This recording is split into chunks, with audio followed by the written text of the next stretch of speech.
បាទជំរាបសួរស្ដីបងប្អូនទាំងអស់គ្នាបន្ទាប់ពីយើងបោកសម្អាតក្នុងកន្លាតមកក៏ចាប់ផ្ដើមឃើញមានតកៅនេះតកៅនេះវាផិនភាកវាដូចជាតកៅថៃនាគយើងដែរបាទតែយើងចាំមកថ្ងៃហ្នឹង super warm ណាបាទຂະຫນາດនេះមើលទៅវាទូចជាងមៀល warm ទៀតណាបងប្អូនបាទទូចមែនតែនហ្មងបាទដល់ប៉ុនជើងកន្លាតទេបងប្អូនមើលរូបរាងប៉ុនជើងកន្លាតឃើញទេបាទប៉ុនជើងកន្លាតមួយនេះបងប្អូនជាក់ស្ដែងនេះបាទទូចមែនតែនបាទហើយដល់ពេលដែលយើងឆែកឯកសារបរទេសទៅឃើញថានៅបរទេសគេមានចំដែរបាទហ្នឹងហើយប្រហែលជាគេហៅថាដង្កូវ snow boat ណាបងដង្កូវ snow boat ណាដែលខ្មែរយើងហៅថាដង្កូវ snow boat ណារូបរាងវាហើយទាំងដៃទាំងជើងអីវាគឺលក្ខណៈដូចគ្នាជាមួយនឹង super warm និង meal warm ដូចជា super warm ដែលយើងបងឯងហៅថាចាំត្រូវដែលយើងហៅថាតកៅថៃនាគឲ្យថៃនាគស៊ីហ្នឹងណាបាទនេះសកម្មភាពនៅពេលដែលវាខ្លាចខ្លួនជាដុកឌឺបងប្អូនណា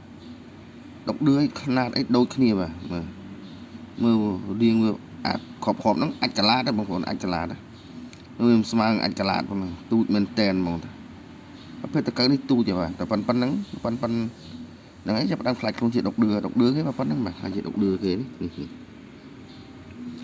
ហ្នឹងហើយអូនេះមេបាពូជមកមើលប្រចាំងមេបាពូជឲ្យមើលតិចនេះខ្ញុំឆែកឯកសារមើលខ្ញុំឃើញមេបាពូជវាហើយនឹងមេបាពូជ super meal worm បាទមេបាពូជ meal worm យើងមើលទៅវាលក្ខណៈដូចគ្នាបាទដូចគ្នាមិនខ្លួនកតល់ចឹងដូចគ្នាបងប្អូននេះអាហ្នឹងមេបាពូជវាតែពេលដោយសារតែឃើញຂະຫນາດអញ្ចឹងថាយើងចាប់ផ្ដើមសង្ស័យទៅពេលសង្ស័យឆែកឯកសារក៏ចាប់ផ្ដើមឃើញថាអូមានបរទេសគេចិញ្ចឹមបាទកំពិតតកៅបែបហ្នឹងណាហើយຂະຫນາດពួកហ្នឹងទូចណាស់បាទចាំខ្ញុំរកឯកសារហ្នឹងយកមកផុសប្រាប់បងប្អូនណាហ្នឹងហើយរាល់ដងដល់ពេលដែលខ្ញុំសម្អាតខ្ញុំឃើញគឺខ្ញុំញិចចោលទេបងប្អូនញិចចោលហើយពេលខ្លះខ្ញុំចាប់វាមកមើលថាចុះអានេះដូចជាតកៅថៃនាគយើងសឹងតែ 100% ដែរតែគាត់ຂະຫນាត់ទូចហ្នឹងហើយនេះពេលវគ្គនេះខ្ញុំសម្អាតមកឃើញរៀងច្រើនខ្ញុំចាប់ផ្ដើមរើសទុកបណ្ដោយហើយខ្ញុំសាកដាក់វាចិញ្ចឹមសាកលបងមើលតើវាមានបញ្ហាមិនដែរហ្នឹងហើយអានេះអាចពិបាកចិញ្ចឹមដូចជា meal worm បងប្អូនអាចពិបាកចិញ្ចឹមណាមូលហេតុវាអញ្ចឹងនៅពេលដែលខ្លួនវាត្រូវខ្លាចជាដុកឌឺគឺវាខ្លាចទៅជាដុកឌឺខ្លួនឯងអូតូអញ្ចឹងហ្មងបាទដូចអា super worm ដែរតកៅថៃនាគដែលយើងចិញ្ចឹមរាល់ថ្ងៃណាបងប្អូនបាទអា super worm មកតកៅថៃនាគដែលយើងចិញ្ចឹមរាល់ថ្ងៃហ្នឹងនៅពេលដែលយើងចង់ឲ្យវាខ្លាចទៅជាមេបាពូជគឺយើងត្រូវយកវាហ្នឹងទៅដាក់កំប៉ុងដាក់អីសម្រាប់ខ្លាចជាមេបាពូជតែបើពួកនេះអត់ទេពួកនេះវាដល់អាយុកាលវាគឺវាខ្លាចទៅជាដុកឌឺអញ្ចឹងតែម្ដងហ្នឹងហើយហើយបើយើងអត់បានមើលថែពេលខ្លះអាតកៅគ្នាវាហ្នឹងស៊ីអាដុកឌឺហ្នឹងវិញទៀតចឹងហើយបើវាខ្វះចំណីហ្នឹងហើយមកជាមូលហេតុដែលយើងអត់សូវមានអាគេចិញ្ចឹម meal worm បើតែឥឡូវនេះខ្ញុំប្រហែលជាអាចសាកល្បងព្រោះសារតែឃើញវាមានកូនច្រើនពេករដងខ្ញុំឆែកឃើញកូនមានតែតិចខ្ញុំចេះតែញិចចោលទាំងតកៅទាំងមេបាពូជញិចចោលរហូតខ្ញុំមិនដែរទុកទេតែឥឡូវឃើញលក្ខណៈថាដូចរៀងក្រាន់បើដែរអញ្ចឹងសាកដាក់មកចាន់ដែកចោលមក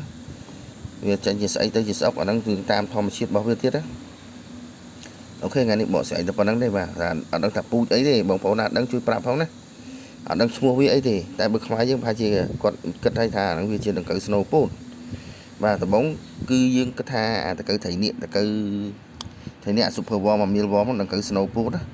តែពិតមែនទេអាដង្កូវ snow boat អាតកៅ meal worm super worm អាហ្នឹងគឺជាពូជរបស់វាមកចឹងរបស់វាបងគាត់ថារូបរាងវាដូចគ្នានេះតែពួកនេះប្រហែលជាដង្កូវ snow boat ដោយសារនេះទូចពេកបាទនេះទូចណាស់បងមកមើលរូបរាងឃើញទេ